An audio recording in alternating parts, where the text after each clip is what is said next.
بسم اللہ الرحمن الرحیم۔ صبح نہارمو سورت کوثر کو اس طرح پڑھ لو، گھر میں اتنا پیسہ آئے گا کہ سنبھالنا مشکل ہو جائے گا، سب رشتہ دار آپ کے آگے پیچھے گھومیں گے۔ محترم ناظرین، خدا کا واسطہ ہے، لگاتار 7 دن صبح اٹھتے ہی نہارمو یہ ایک لفظ پڑھ لیا کرو، ان 7 دنوں میں ہی رزق کا سیلاب آ جائے گا، دل کی ہر جائز خواہشات پوری ہو جائے گی۔ محترم ناظرین، صرف 7 دن صبح نہارمو اللہ تعالیٰ کا یہ مبارک نام چلتے پھرتے اور اٹھتے بیٹھتے ہوئے پڑھ لو، پھر 8ویں دن انشاءاللہ تعالیٰ غیب سے اتنا رزق اور مال و دولت آئے گا، آپ حیران رہ جاؤ گے۔ ناظرین اکرام، آپ سب یہ ایک جادوئی وظیفہ کر لو، پھر انشاءاللہ دولت آپ کے گھر آنے کے لیے ترسے گی اور اتنی دولت اور رزق آ جائے گا کہ آپ گنتے گنتے ہی تھک جاؤ گے،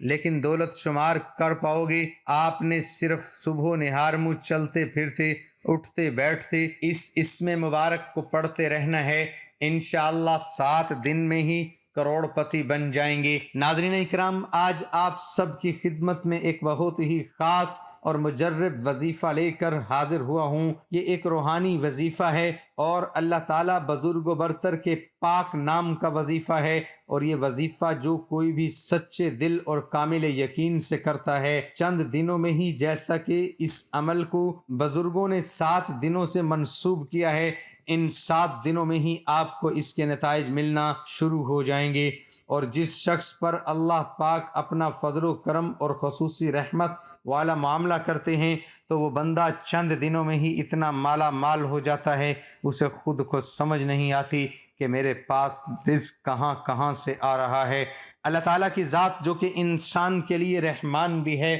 رحیم بھی ہے، وہی کریم بھی ہے، خالق بھی وہی ہے اور رازق بھی وہی ہے، وہ جب بھی اپنے کسی بھی بندے کو اپنا نام پکارنے سے اس قدر رزق کی دولت فراہم کرتا ہے، اس قدر وافر رزق عطا فرماتا ہے کہ بندہ اپنے رب کا شکر ادا کرتے کرتے نہیں تھکتا۔ تو ناظرین اکرام، آج آپ لوگ یہ وظیفہ ضرور کریں، انشاءاللہ پھر آپ کو بھی وہاں سے رزق حاصل ہوگا جہاں سے آپ نے کبھی وہم و گمان بھی نہ کیا ہوگا۔ ناظرین اکرام، کوئی بھی وظیفہ کرنے کے ساتھ ساتھ ہمیں 5 وقت کی نماز پڑھنی چاہیے، کیونکہ وظیفے کے ساتھ جو عبادت ہوتی ہے وہ بھی بہت زیادہ ضروری ہوتی ہے، خاص کر عبادت کے بعد جو دعا مانگی جاتی ہے، اس دعا کی الگ ہی بات ہے۔ اللہ تعالی ہمارے گناہوں کے باوجود بھی ہم پر رحم کا معاملہ ہی کرتا ہے، اور جو لوگ اللہ پاک کا شکر ادا کرتے ہیں پھر ان کو نہ ختم ہونے والا رزق دولت ملتی ہے، ایسی خوشی جو کہ کبھی ختم نہیں ہوتی۔ اللہ پاک پھر ان کو ایسی دولت عطا کرتا ہے اور عزت عطا کرتا ہے جس کا تو کوئی حساب ہی نہیں۔ ناظرین اکرام، اس لیے اللہ پاک سے جب بھی مانگو تو صرف اور صرف عزت والا، برکت والا، چین و سکون والا رزق ہی مانگا کرو، کیونکہ کئی مرتبہ تو ایسا بھی ہوتا ہے کہ انسان کے پاس بے شمار دولت تو آ جاتی ہے، وہ دیکھتے ہی دیکھتے لاکھوں کروڑوں کا مالک بن جاتا ہے، لیکن اس کی دولت میں برکت بالکل بھی نہیں ہوتی اور نہ ہی اس کی عزت ہوتی ہے، کیونکہ وہ دولت حرام کے ذریعے سے حاصل کی گئی ہوتی ہے۔ جیسے کوئی بھی کاروبار تو حلال سے ہی شروع کیا گیا ہے اور خوب محنت بھی کرتے ہیں، دعا بھی مانگتے ہیں، 5 وقت کی نماز بھی باقاعدگی سے ادا کرتے ہیں، لیکن کاروبار کی بجلی کنڈی ڈال کر لگائی گئی ہے، پھر کاروبار میں برکت کیسے ہوگی؟ اس لیے ہمیشہ اچھی مانگا کریں۔ حضرت عبداللہ بن عمر رضی اللہ عنہما فرماتے ہیں کہ حضور اقدس صلی اللہ علیہ وآلہ وسلم کا ارشاد پاک مفہوم ہے کہ جس شخص کے لیے دعا کا دروازہ کھول دیا گیا تو سمجھو اس کے لیے رحمت کا دروازہ بھی کھول دیا گیا ہے۔ اللہ پاک سے کیے جانے والے سوالوں میں پسندیدہ سوال عافیت کا ہے، جو مصیبتیں نازل ہو چکی ہیں اور جو نازل نہیں ہوئی ان سب کو دعا سے بہت نفع ہوتا ہے۔ تو اللہ پاک کے بندو، دعائیں مانگنے کو اپنے اوپر لازمی کر لو۔ اسلام میں دعا کی بہت زیادہ اہمیت آئی ہے، متعدد احادیث میں پیغمبر علیہ السلام صلی اللہ علیہ وآلہ وسلم نے دعا کی خاص ترغیب دی ہے۔ حضرت انس بن مالک روایت کرتے ہیں، مفہوم ہے کہ نبی کریم صلی اللہ علیہ وآلہ وسلم نے فرمایا، دعا عبادت کا مغز ہے، حضرت نعمان بن بشیر سے روایت کا مفہوم ہے کہ نبی صلی اللہ علیہ وآلہ وسلم نے فرمایا دعا ہی اصل عبادت ہے۔ حضرت ابو ہریرہ سے روایت ہے کہ نبی پاک صلی اللہ علیہ وآلہ وسلم نے فرمایا کوئی بھی چیز اللہ کے نزدیک دعا سے زیادہ برزخ نہیں۔ اسی کتاب کے اندر ایک یہ دل عزیز حدیث بھی آئی ہے۔ حضرت عبداللہ بن مسعود بیان کرتے ہیں کہ رسول اللہ صلی اللہ علیہ وسلم نے فرمایا اللہ سے ان کے فضل کے ذریعے مانگو، کیونکہ اللہ اس بات کو پسند نہیں کرتا کہ اس سے مانگا جائے اور بہترین عبادت کشادگی کا انتظار کرنا ہے۔ مطلب یہ کہ جس آدمی کو جب کوئی مشکل پیش آئے اور وہ جانتا ہے کہ اس کی یہ مشکل اللہ کے سوا کوئی حل نہیں کر سکتا، تو اسے چاہیے کہ اللہ کے فضل پر کامل یقین اور بھروسہ کر کے انتہائی عاجزی و انکساری کے ساتھ فضل کے ذریعے دعا مانگتا رہے۔ خدا نے چاہا وہ اس کی مشکل کو ضرور دور کرے گا۔ نیز اس حدیث میں پیغمبر علیہ السلام صلی اللہ علیہ وآلہ وسلم نے ایسے آدمی کو اس حقیقت کی جانب توجہ دلائی ہے کہ سب سے افضل عبادت کشادگی کا انتظار ہے۔ گویا آپ صلی اللہ علیہ وآلہ وسلم نے دعا اور انتظار کو ایک دوسرے کے لیے لازم و ملزوم قرار دیا، کیونکہ دعا مانگنا بندے کی ضرورت ہے اور اس کی اجابت اللہ کے اختیار ہے، اور وہ جب اس کی دعا کی اجابت کا فیصلہ کرتا ہے تو وہ اس کی ساری مشکلیں دور اور اس کی ساری مرادیں پوری کر دیتا ہے، اور پھر وہ آدمی ایسا محسوس کرتا ہے کہ اس کی زندگی میں کبھی مشکل گھڑی آئی ہی نہیں تھی۔ حاجت اور مشکل کے وقت دعا مانگنا ہر انسان کی فطری ضرورت ہے، اور ہر زمانے میں دعا کو ایک بہت بڑا ہتھیار سمجھا گیا۔ متعدد قرآنی آیات اور بہت سی احادیث سے ثابت ہوتا ہے کہ تمام انبیاء کرام علیہ السلام کثرت سے دعا مانگا کرتے تھے۔ خاص کر کے پیغمبر علیہ السلام صلی اللہ علیہ وآلہ وسلم کی 1000 سے زائد دعائیں کتب احادیث میں موجود ہیں۔ اس لیے یہ کہنا صحیح ہوگا کہ ترک دعا سنت انبیاء کے خلاف ہے۔ دعا مانگنا عین عبادت ہے، اور دعا ہی ایک ایسا ذریعہ ہے جس سے مشکل وقت میں آدمی قلبی اطمینان و سکون محسوس کرتا ہے۔ لیکن قبولیت دعا کے لیے ضروری ہے کہ آدمی کا کھانا پینا اور اس کا لباس حلال کمائی کا ہو، ورنہ اللہ تعالیٰ کے ہاں ایسی دعا کی قبولیت کا کوئی سوال ہی پیدا نہیں ہوتا۔ اس سلسلے میں مسلم میں حضرت ابو ہریرہ سے ایک طویل حدیث مروی ہے، جس کے آخری حصے میں پیغمبر علیہ السلام دعا کے حوالے سے یہ قابل غور ارشاد فرماتے ہیں۔ آپ نے ایسے شخص کا ذکر فرمایا جو لمبا سفر کرتا ہے، جس کے بال غبار آلود ہیں، وہ آسمان کی طرف اپنے ہاتھ کو اٹھا کر کہتا ہے اے میرے رب، اے میرے رب، حالانکہ اس کا کھانا حرام ہے، اس کا پینا حرام ہے، اس کا لباس حرام ہے اور اس کی غذا حرام ہے، اس کی دعا کیوں قبول ہوگی؟ ہم دعا تو بہت کرتے ہیں لیکن ہماری دعائیں قبول ہی نہیں ہوتی۔ ہمیں یہ معلوم کرنے کی کوشش کرنی چاہیے کہ وہ کون کون سے اسباب و وسائل ہیں جن کو اختیار کرنے سے دعا کی قبولیت کے امکانات بڑھ جاتے ہیں۔ کتاب و سنت میں اسباب کے بارے میں بتایا گیا ہے، لیکن سب سے بڑا سبب ہے رزق حلال کا اہتمام کرنا۔ کوئی شخص جس قدر حلال و طیب غذا اپنے جسم میں اتارے گا، وہ اسی قدر زیادہ مستحب دعوات ہوگا، جبکہ حرام خور شخص طویل سفر کی برداشت کرنے کے بعد بھی بیت اللہ شریف میں پہنچ کر اور حج عمرہ کرنے کے بعد بھی دونوں ہاتھ بلند کر کے بلند آواز سے رب تعالیٰ کو پکاریے گا، تو پھر بھی اس کی غذا اور لباس حرام ذریعے سے ہونے کے باعث اس کی دعا قبول نہیں کی جاتی۔ ایک روایت کا مفہوم ہے کہ ایک مرتبہ سیدنا سعد بن ابی وقاص رضی اللہ تعالی عنہ نے نبی کریم صلی اللہ علیہ وآلہ وسلم سے عرض کیا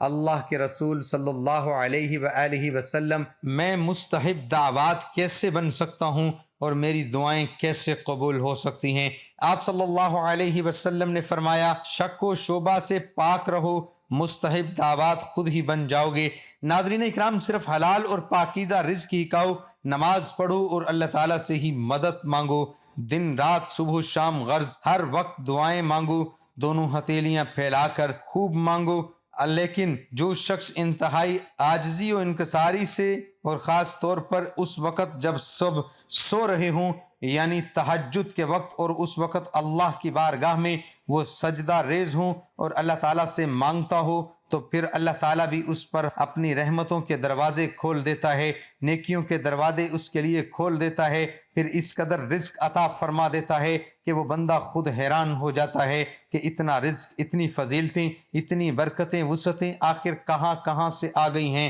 اکثر افراد پریشان رہتے ہیں، قرضوں میں جکڑے ہوئے ہیں، پریشانیوں میں جکڑے ہوئے ہیں، لیکن رزق آ ہی نہیں رہا۔ اگر کوئی سا بھی کاروبار شروع کرتے ہیں تو وہ کاروبار چل ہی نہیں پاتا اور مسلسل نقصان ہی آتا ہے۔ دولت چاہیے، رزق چاہیے، لیکن وہ نہیں مل رہا۔ چند افراد تو یہ بھی کہتے ہیں کہ ہر وقت دولت نہیں مانگنی چاہیے، تو انہیں جواب ہے کہ خوب دولت مانگو اور اسے حاصل کرنے کی سچی جستجو اور لگن یعنی کوشش بھی کریں، کیونکہ آپ دولت حاصل کر کے بھی دوسرے غریب کی مدد بآسانی کر سکتے ہیں، پھر صدقہ بھی کر سکتے ہیں، خیرات کریں۔ تو کہنے کا مقصد یہ ہے کہ دولت اور شہرت اللہ تعالیٰ سے مانگنا کوئی بری بات نہیں، یہ اللہ تعالیٰ کا فضل و کرم ہی ہوتا ہے۔ اگر حاصل کر لیا جائے تو یہ کچھ برا نہیں ہے۔ تو اللہ تعالیٰ سے ہر وقت دعا مانگو، لیکن حلال مانگو، حلال کے ہر وقت جستجو بھی کرتے رہو، اللہ تعالیٰ سے کثرت سے مانگتے رہو۔ آج جو میں آپ کے لیے اللہ تعالیٰ کے نام کا وظیفہ لے کر آیا ہوں،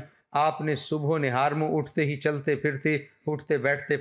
پڑھتے رہنا ہے، پھر انشاءاللہ 7 دن کے اندر ہی اندر آپ کو اتنی دولت مل جائے گی کہ آپ کو یقین ہی نہیں آئے گا۔ بس آپ نے 7 دن لگاتار یہ عمل کرنا ہے، نہایت ہی آسان سا عمل ہے۔ تو آپ نے اس عمل کے لیے باوضو ہونے کی ضرورت نہیں ہے، لیکن آپ پاک و صاف ہو تو آپ نے تب ہی عمل کرنا ہے کہ جب بھی یہ عمل کرنا ہے۔ اگر آپ باوضو ہیں تو اس سے اچھی کوئی بات نہیں پڑھنا شروع کر دیں، پھر جب آپ نماز ادا کر لیں تو نماز ادا کرنے کے بعد بھی آپ جب جائے نماز سے کھڑے ہونا ہے تو اس کے بعد چلتے پھرتے یہ عمل شروع کر دیں، اور ایک دن میں صبح و شام تک آپ نے جتنا ہو سکے آپ پڑھیں، چاہے آپ پورے دن اور رات میں بے شک 10,000 مرتبہ پڑھ لیں یا پھر 10 لاکھ مرتبہ بھی پڑھ لو، اس کی کوئی تعداد متعین نہیں ہے اور نہ ہی پابندی ہے۔ آپ شام تک جب بھی آپ کو ذہن میں آئے یا جب بھی یاد آئے آپ اس کو پڑھتے مسلسل وہ لگاتار پڑھتے رہیں۔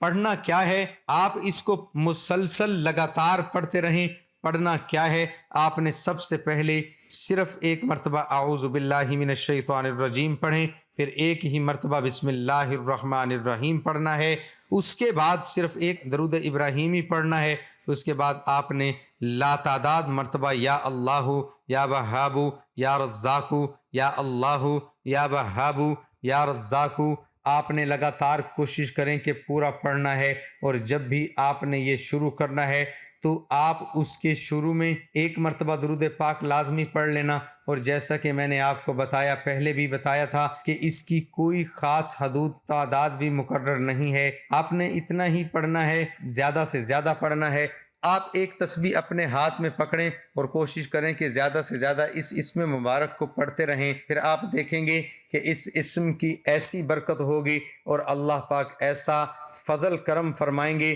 کہ آپ خود حیران رہ جائیں گے۔ لیکن ناظرین، یہ وظیفہ، اس وظیفے کو پڑھنے کے دوران آپ نے چند باتوں کی بڑی پابندی کرنی ہے، اور جس نے بھی یہ پابندی کے ساتھ اس عمل کو کر لیا تو وہ اس کے کمالات آنکھوں سے دیکھے گا۔ اگر آپ ان باتوں پر پابندی سے عمل کریں گے تو پھر انشاءاللہ آپ دیکھیں گے کہ آپ کی زندگی میں کس طرح خوشیاں ہی خوشیاں آتی ہیں، کس طرح تنگ دستی ختم ہوتی ہے۔ اللہ پاک آپ کو چند دن کے اندر ہی غنی فرما دے گا، دولت مند بنا دے گا، اور آپ امیر ترین شخص بن جائیں گے۔ تمام اہل محلہ آپ کی عزت و احترام کریں گے۔ انشاءاللہ یہ وظیفہ آپ کی قسمت کو چمکا دے گا، پھر رزق کے ایسے ایسے وسائل پیدا ہوں گے کہ آپ نے سوچا بھی نہیں ہوگا۔ شرط یہ ہے کہ آپ نے نماز کا اہتمام لازمی کرنا ہے، اس کے علاوہ وہ بھی نماز کے بہت زیادہ فوائد ہیں، تو اس لیے تمام نماز 5 وقت ادا کریں تاکہ آپ کے وظائف میں بھی زیادہ اثر ہو، آپ کی دعائیں بھی جلد قبول ہوں۔ آخر میں دعا ہے کہ اللہ تعالی ہمارے اس وظیفے کی گئی ہے کسی بھی قسم کی کوئی پریشانی، کمی کوتاہی کو اپنے پیارے حبیب حضرت محمد مصطفیٰ صلی اللہ علیہ وآلہ وسلم کے صدقے معاف فرمائے۔ اللہ پاک ہمیں پکا اور سچا مسلمان بنائے، ہمیں 5 وقت کی نماز با جماعت ادا کرنے کی توفیق عطا فرمائے، آمین۔ ہمیں دنیا اور آخرت دونوں جہانوں میں کامیاب فرمائے، آمین ثم آمین۔ اللہ تعالی ہم سب کا حامی و ناصر ہو۔